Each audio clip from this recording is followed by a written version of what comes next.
Hey guys, Jawco777 here, doing a little comparison video on a couple of knives that I've used for EDC for quite a while now. Both these knives are fantastic. I have very, very few negatives for either one of them. They're both about in the same price range, both the same steel for the blade. I'm talking, of course, about the Spyderco Persistence and the Kershaw Cryo. Now, this is the Cryo G10 version, and it's the Blackwash finish. You can pick both of these knives up on Amazon for about 35 bucks. For the money, I don't think you can really beat either one of them.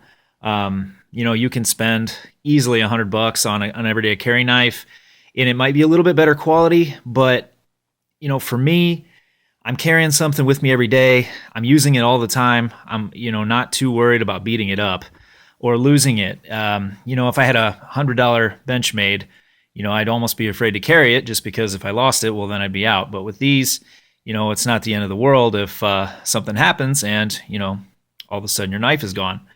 So just going to do a quick comparison on the two of them. As you can see, they're both pretty close to the same size.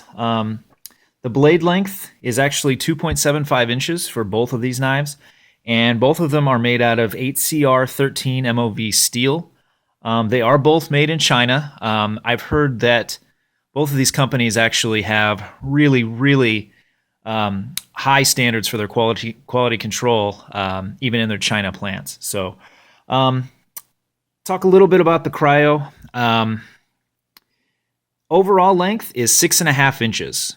Which is just about 1/4 of an inch shorter than the overall length of the Persistence.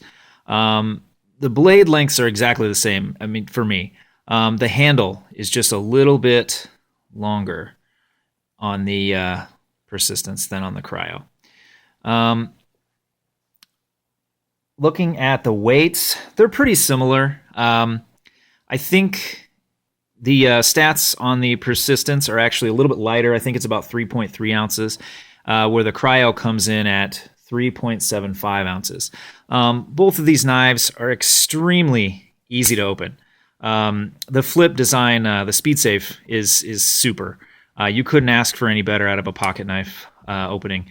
And the Persistence, for not being a flipper, super easy to deploy. The thumb hole, which some people actually I've heard don't like, I think is fantastic. I'm not as crazy about the shape of the blade, I guess you could say, on the Persistence. It is a little larger blade, and in your hand it looks bigger than I think it really is, but it does have some really nice jimping on the back here, so you can get a nice full grip.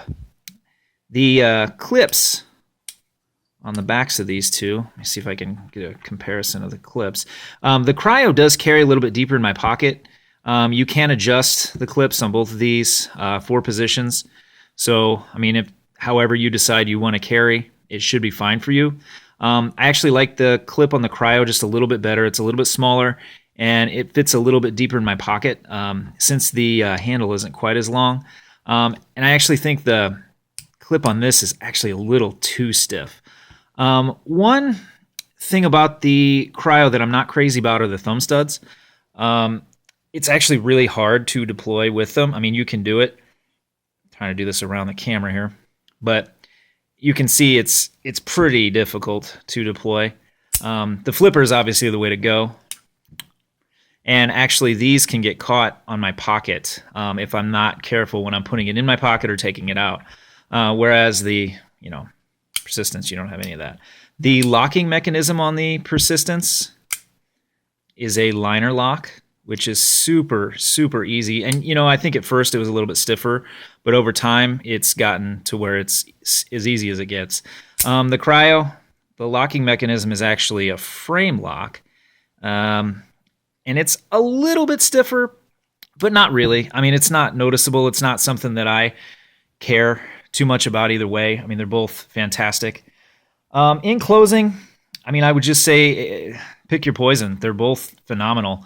I have been carrying the Cryo probably for about the last 3 or 4 months, and I love it. I love everything about it. The only thing, like I said, are the thumb studs I'm not crazy about, but again, that's just me. So both of these knives are terrific everyday carry knives.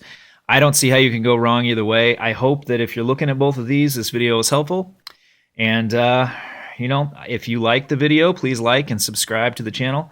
Everybody, have fun, be safe out there, and thanks again.